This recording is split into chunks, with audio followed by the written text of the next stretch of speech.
নমস্কার, India news TV YouTube channel থেকে শুনছেন আজকের বিশেষ খবর। টানা 4 দিন ভারী বৃষ্টি দক্ষিণবঙ্গের এই 10 জেলায়। রেমাল ঘূর্ণিঝড়ের জের পরীক্ষা স্থগিত করা হলো বিশ্ববিদ্যালয়ে।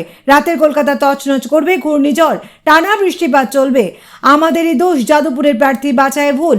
আসছে বিস্তারিত খবরে।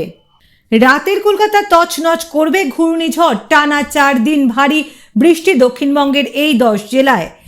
সকাল থেকে অল্প বিস্তর খিল দেখাতে শুরু করেছে রেমাল। হাওয়া অফিসের তরফ থেকে আগে রবিবার বৃষ্টির সম্ভাবনার কথা বলা হয়েছিল। সেই পূর্বাভাস মিলিয়ে আজ সকাল থেকেই দক্ষিণবঙ্গের কলকাতা, সুন্দরবন, 2 চব্বিশ পরগনা সহ একাধিক জায়গায় শুরু হয়েছে বর্ষণ। আজ রাত 11টা থেকে 1টার মধ্যে পশ্চিমবঙ্গের সাগরদ্বীপ এবং বাংলাদেশের খেপপুরার মধ্যবর্তী জায়গায় আছড়ে পড়বে রেমাল। আবহাওয়া পূর্বাভাস বলছে, ল্যান্ডফলের সময় রেমালের গতিবেগ সর্বোচ্চ ঘন্টায় 135 কিলোমিটার থাকতে পারে। আজ সকাল থেকেই দক্ষিণবঙ্গের নানান জেলায় দেখা যাচ্ছে আকাশের মুখ ভার। সেই সঙ্গেও কোথাও অল্প বিস্তর বৃষ্টি, কোথাও আবার হাওয়া বইছে। মুর্শিদাবাদে যেমন আজ গোটা দিন বৃষ্টির সম্ভাবনা রয়েছে। বজ্রবিদ্যুৎ সহ ভারী বর্ষণ এবং ঝোড়ো হাওয়া বইতে পারে জেলায়। সেই সঙ্গে অতিরিক্ত বৃষ্টির কারণে কিছু এলাকা জলমগ্ন হতে পারে। আজ ভারী বৃষ্টির কারণে তাপমাত্রাও খানিকটা কমবে বলে জানিয়েছে হাওয়া অফিস।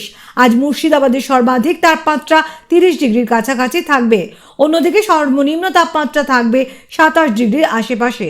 মুর্শিদাবাদের পাশাপাশি দক্ষিণবঙ্গের আরও বেশ কয়েকটি জেলায় ভারী বৃষ্টিপাতের পূর্বাভাস রয়েছে। আবহাওয়া পূর্বাভাস বলছে, ঘূর্ণিঝড় রেমালের সর্বাধিক প্রভাব পড়তে পারে 2 চব্বিশ পরগনায়। ইতিমধ্যেই আবহাওয়া দপ্তরের তরফ থেকে কলকাতা সহ 6টি জেলায় লাল সতর্কতা জারি করা হয়েছে। কলকাতার পাশাপাশি হাওড়া, হুগলি, 2 চব্বিশ পরগনা এবং পূর্ব মেদিনীপুরের লাল সতর্কতা জারি করা হয়েছে।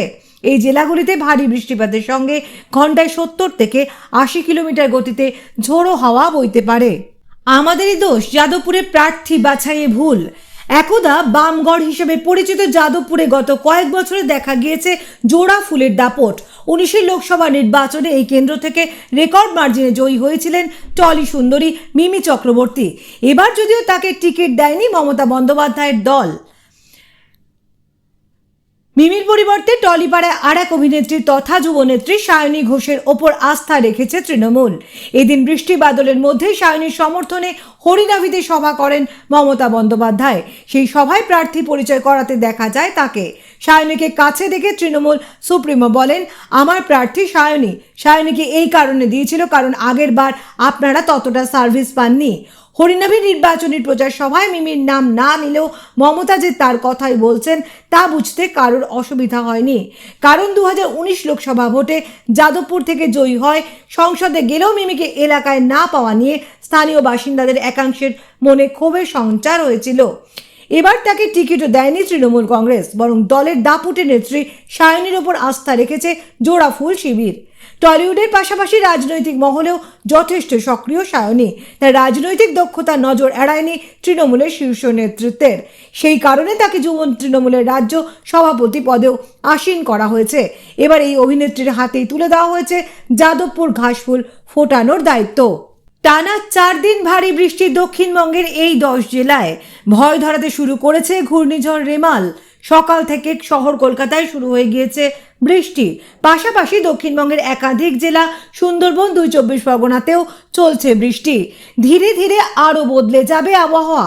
আজ মধ্যরাতে ঘূর্ণিঝড় আছড়ে পড়বে পশ্চিমবঙ্গের সাগর ও বাংলাদেশের খেপুপাড়ার মাঝামাঝিতে।